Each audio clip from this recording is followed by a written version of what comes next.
It's a sad fact, but a lot of crimes, unfortunately, just go unsolved for all kinds of reasons.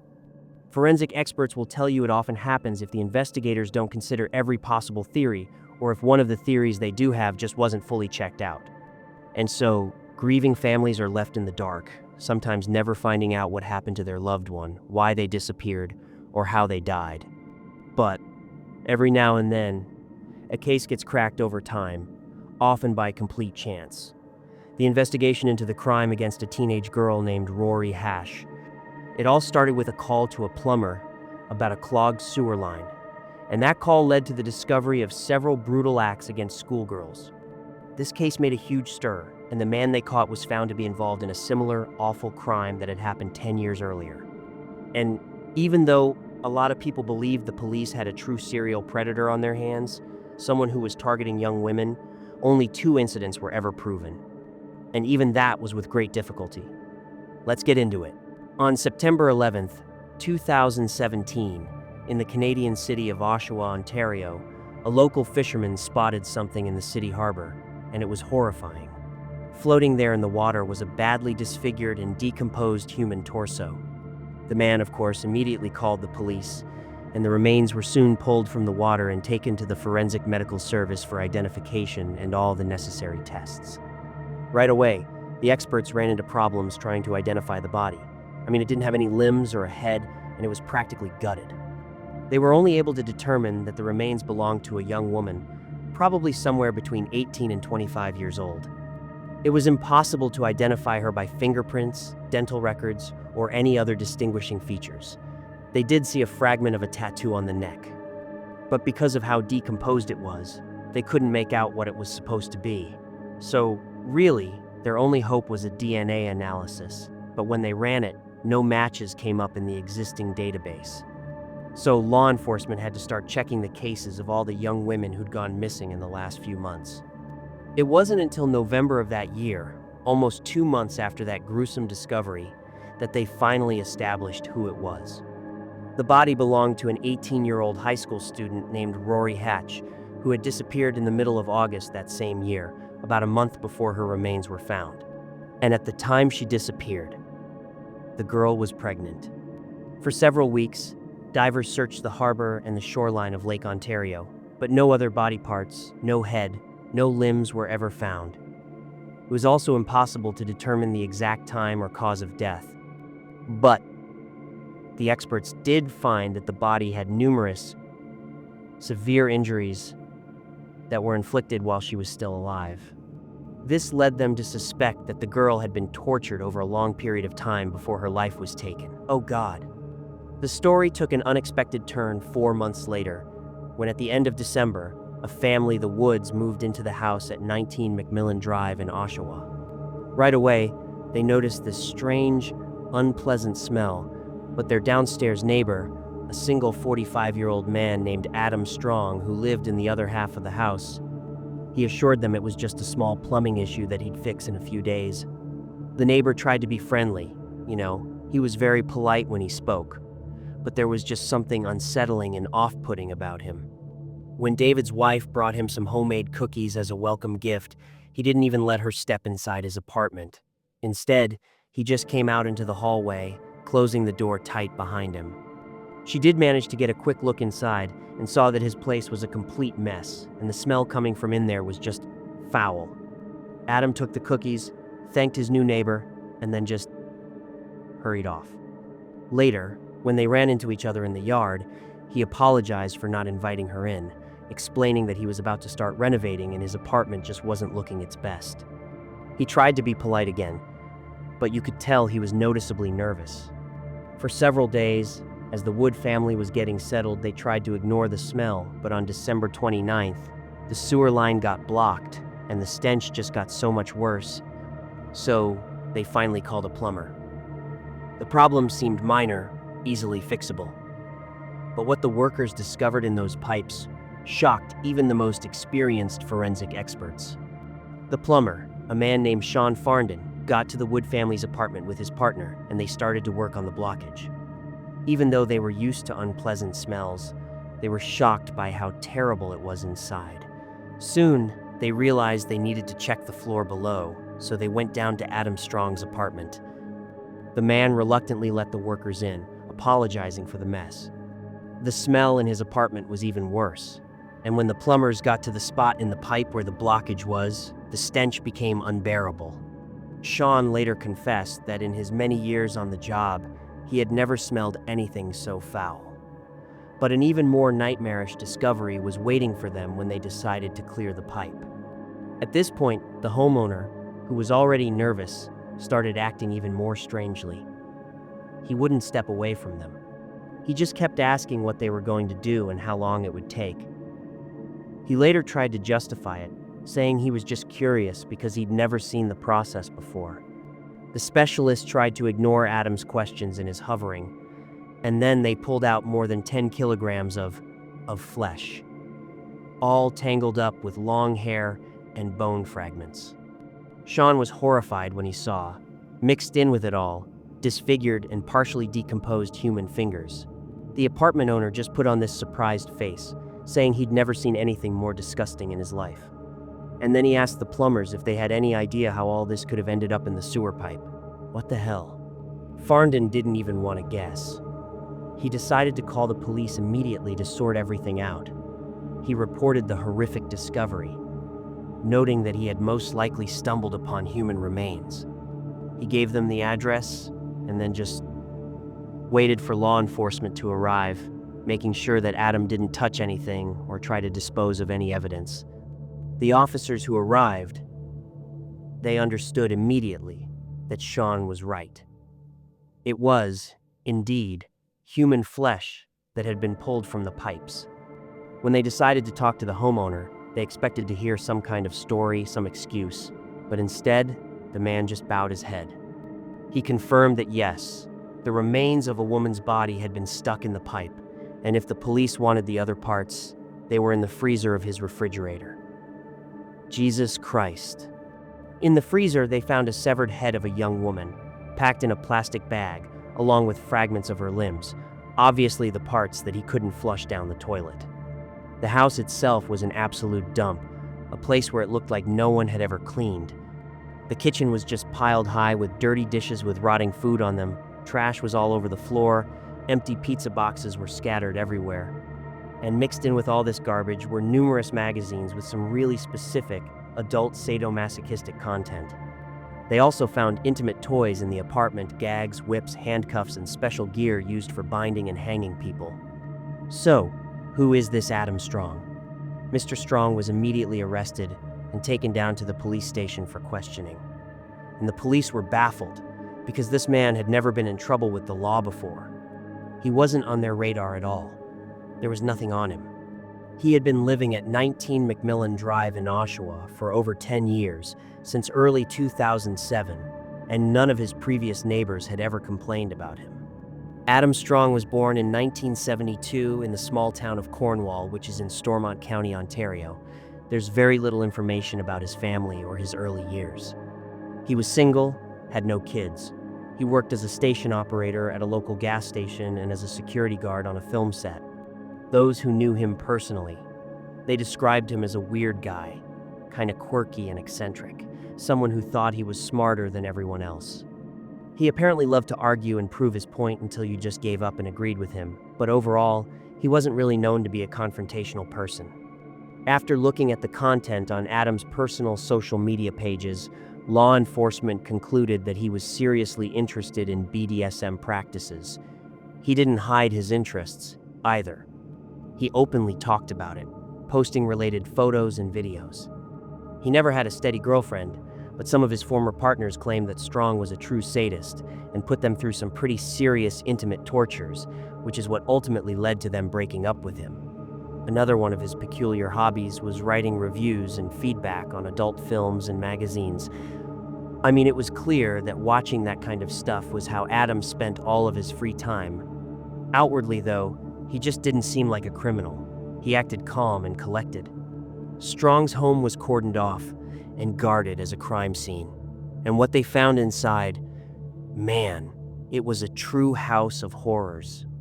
An initial inspection suggested they had a lot of work ahead of them, and that new findings could be just as shocking as the head they found in the refrigerator. Right away, matching the evidence, law enforcement speculated that the head, the limbs, and the flesh from the pipes could all belong to Rory Hache, whose torso had been pulled from the water 4 months earlier. This theory was supported by that tattoo on the neck, and a DNA analysis soon dispelled any last doubts. Hidden in various rooms, among all the piles of trash in Adam's house, they found the blood-stained clothing and shoes of a young woman. Traces of blood were also found on the bed in his bedroom, which turned out to belong to the missing schoolgirl. On top of that, splatters of her blood were on the walls, on the furniture, and even on the ceiling in that room. The kitchen was equipped with what looked like an actual dissection table, where the suspect likely dismembered and gutted the girl. Traces of blood, skin particles, hairs, and bone fragments were everywhere. It was a horrifying sight, enough to make your stomach turn. The bathroom was also a complete, unsanitary disaster. Dirt, blood, and signs of just brutal acts were everywhere. The toilet had been dismantled and was just lying in a corner in the middle of all the trash. Clearly, Strong had tried to get rid of the body by flushing it down the sewer in parts, and when he realized there was a blockage, he tried to fix it himself and failed. What the hell? Moreover, a huge variety of sharp weapons was found in the house, which were likely what Adam used to dismember the girl's body. Some of the knives were still smeared with her blood. Traces of the apartment owner's semen were also found on the body fragments they pulled from the refrigerator. So let's talk about who Rory Hatch really was, who this victim was, how she ended up in the home of her killer, and what happened to her. Rory Hatche was born on July 9th, 1999, in Oshawa, and she was the only child of a woman named Shannon Dion. Her father left before she was born and had no part in her life. Rory grew up in a pretty unique family, to say the least. Her maternal grandfather was once the founder and leader of a motorcycle club called Satan's Choice, and was also known as a talented boxer with strong connections to the criminal underworld. Rory's uncle was a member of the Hells Angels bike club. He led a pretty daring lifestyle and had his own troubles with the law. But despite having relatives like that, Rory's childhood could be described as peaceful and carefree. Her mother and her grandmother did everything they could to provide for her, surrounding her with love and care. Rory was a good student. She excelled in dance and even won awards at competitions. People who knew her described her as a very intelligent, sensible, and open-hearted child. At the age of 13, Rory even received an award as the best cadet of the year in her local army unit. However, at 15, she began to spiral. A friend introduced her to drugs, and she quickly became dependent. She started spending more time with a questionable crowd, neglected her studies, and so on. Soon, she stopped attending school altogether. For about a year, her family tried to help her overcome her dependency. They placed her in various clinics, but she would relapse each time, and the whole cycle would just start over. At 17, she ran away from home and began to provide intimate services for money, just to afford illicit substances. It was then that her mother, Shannon, sought help from a specialized service for teens with dependencies, and they managed to get Rory into mandatory treatment. The efforts were not in vain, and Rory eventually returned to a normal life. She found a job as a salesperson in a local shop and was studying remotely to pass her exams and get a high school diploma with hopes of going to college in the future. Moreover, Rory began a serious relationship with a boy named Anthony, and in the spring of 2017, they decided to move in together. In June of 2017, she told her mother that she was pregnant and that she planned to keep the baby. Rory was nearly 18 and mature enough, so her mother supported her decision. However, Shannon was unaware that her daughter had started using illicit substances again. In mid-August, Rory met with a local constable named Christopher Crane at a shopping center. Crane had actually been monitoring her situation for the last 18 months, making sure she wasn't falling back in with a bad crowd. That day, Rory confessed to him that she had relapsed into drug use. She told him she'd lost her job a month earlier and had agreed to intimate exchanges, for money or a fix. Crane was deeply concerned by her confession, He promised he would help her and asked her to just wait a few minutes while he stepped away to make an urgent call to a service to arrange for Rory's hospitalization. But when he returned, Rory had vanished. The constable couldn't find her anywhere. The very next day, Rory's mother and uncle brought her to the hospital after finding her incoherent from substance use. For some reason, the relatives didn't stay with her. They left her in the emergency room queue and stepped out for about an hour. Upon their return, they found that she had disappeared, and she was never seen alive again. Surveillance footage showed that she simply got up, walked to the exit, and left the hospital. Her family filed a missing person report the following day, but despite extensive searches and the rapid spread of information on social media, no trace of her was found.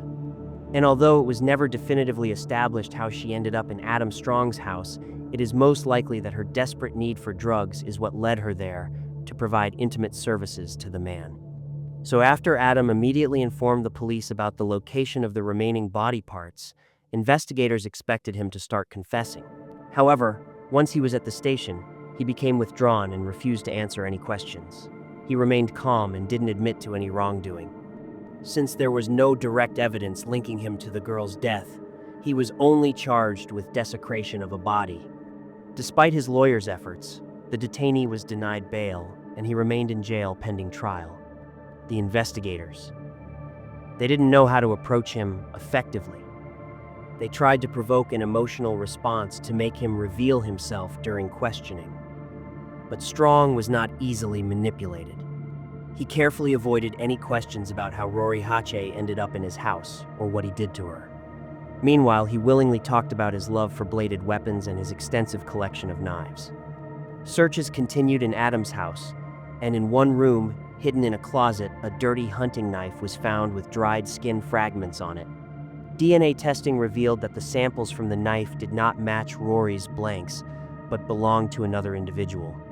Identifying the person took several months, but by July of 2018, it was clear that the traces on the weapon were from a young woman named Candace Fitzpatrick, who had disappeared about 10 years earlier. And Candace Fitzpatrick had much in common with Rory Hache. This teenager also struggled with substance dependence and legal issues. She grew up in a troubled family, often ran away from home, and would disappear for months at a time, living with acquaintances and sustaining herself by exchanging her body for food and drugs. She was born in 1989 and was 18 at the time of her disappearance. Her family didn't immediately notice she was gone and only reported her missing almost 2 years later. And by that time, it was too late to find any leads. On top of that, her lifestyle and social circle led many to assume she could have ended up anywhere. For 10 years, Candace's parents believed that she had just run away, but they hoped she would eventually come back. The news from law enforcement in 2018, though, shattered their hopes of ever seeing their daughter alive again. It's notable that both victims of the suspect were the same age and bore a striking resemblance to each other. They looked almost like sisters. This led to the belief that the police had apprehended a serial predator, and that while Fitzpatrick and Hatch were not his only victims, only the remains of the latter had been found. When questioned about the second woman, Strong, unbelievably, decided to bargain. He acknowledged that he was in a serious predicament and said he was willing to cooperate, but only in exchange for more comfortable living conditions. He demanded a private cell, a large television, internet access, and even specified a menu of his preferred meals. The nerve of this guy. The law enforcement officials were outraged by his audacity, but they conceded to gain the information. Adam started his story by recounting his difficult childhood, detailing how he had been abused by his stepfather from the age of 5, and how he had started torturing and ending the lives of animals from the age of 7, finding physical pleasure in these acts. He also discussed his intimate preferences and complained about his inability to find a woman who shared his interests in this area. When the conversation turned to Rory, he described in detail, and with apparent pleasure, how he had dismembered her, expressing regret only that his plumbing had failed him. However, the police were unable to secure a confession regarding her demise. Strong insisted that the woman had died from an overdose, and he had merely disposed of the body. When Adam Strong was first asked about Candace, he was honestly pretty surprised. given that a full 10 years had passed. He tried to find out how the police had even learned about her. Upon hearing about the pieces of flesh stuck to an old knife, he became somber and regretted not taking better precautions to ensure his own safety. He confirmed that he had met the woman, but, of course, claimed he had not ended her life. The evidence found, however, and his own accidental statements, didn't exactly support his claims. In an attempt to get some kind of sympathy or remorse out of him, the police informed him that Rory was pregnant at the time of her death, but Adam vehemently denied this. A detective noted that the pregnancy was in its early stages, so it might not have been visibly noticeable, but the criminal insisted, no, he would have noticed. At this moment, the investigators realized that Strong would just argue endlessly to prove he was right. So they decided to provoke him, to see if they could get him to reveal more than he intended. They insisted that the victim was expecting a child, and he, trying to prove them wrong, claimed that he had personally examined her. He said he had even held her reproductive organs in his hands, and there was nothing there. Caught up in his own story, and deeply recalling the process, he began to describe the details and his sensations, mentioning how the flesh was soft and warm, and at one point, he even spoke of feeling a pulsation. This led law enforcement to believe that the woman, God, she might have still been alive at that moment. Later, Adam tried to deny everything, but his statements had been recorded on camera and were presented in court. He did not disclose what he had done with Candace's body, and her remains were never found. Detectives also failed to learn about any other possible victims. During one of the last interrogations, Strong indifferently stated that he didn't know if it mattered, but he would like his condolences to be passed on to the girl's parents. The defendant's lawyers insisted that their client was mentally ill, that he was unable to be held responsible for his actions and was in need of medical care. The court faced the question of whether he was sane and could be held accountable, or if he truly belonged in a psychiatric facility rather than a prison. However, a psychiatric evaluation determined that, despite certain disorders, the man was aware of his actions and thus could be held legally accountable. The trial of Adam Strong began in September of 2020, 3 years after the death of Rory and 12 years after Candace disappeared. He was charged with 2 counts of ending lives, as well as the desecration of Rory's remains. Although he never admitted his guilt, the evidence found in his home and his own confessions during interrogations left no doubt about his involvement in these heinous acts. 4 of Adam's former partners also testified, describing his cruelty and his tendencies. According to the prosecution, the defendant lured both women to his home, promising them money for intimate services. Given his specific preferences and the evidence found on Rory's body, he likely immobilized his victim, tormented her for a long period, and then ended her life during the ordeal, fearing that she would report him to the police. On September 4th, a signal from his mobile phone was detected near the city harbor, where he discarded the victim's torso, hoping it would be carried away by the current. In April of 2021, Adam Strong was found guilty of ending the lives of Candace Fitzpatrick and Rory Hatchey, as well as the desecration of the latter's remains. He was sentenced to life imprisonment.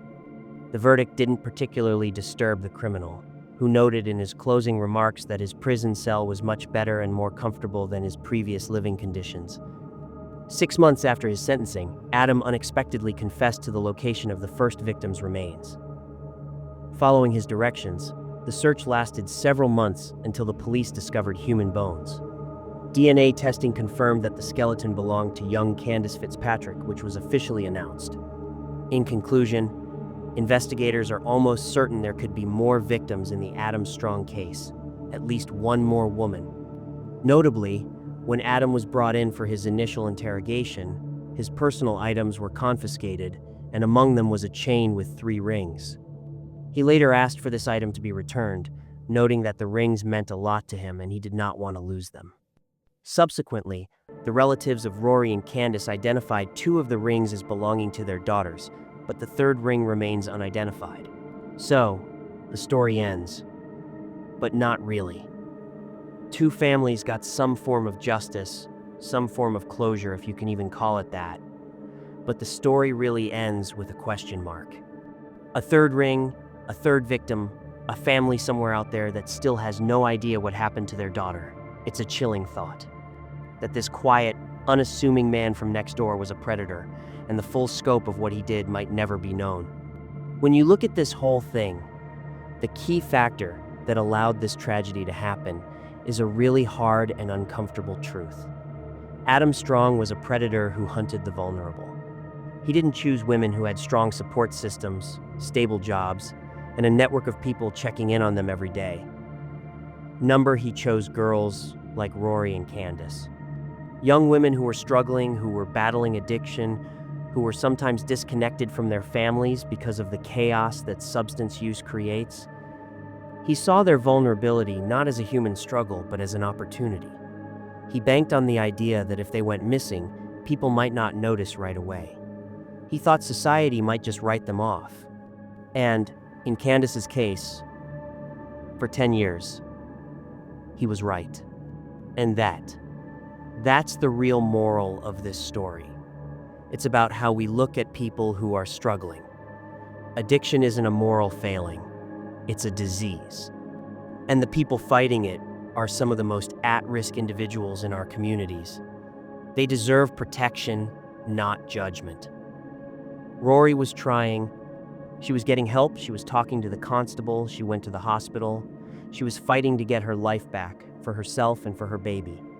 And she slipped through the cracks at the most critical moments, right into the hands of a monster who was waiting for someone just like her. So what do we do? How do we prevent this? Look, there's no easy answer, but this story gives us some clues. It starts with community. It starts with paying attention. Adam Strong's neighbors, the Wood family, they noticed something was wrong. The smell, his weird behavior. They had a gut feeling, and instead of just ignoring it, they acted.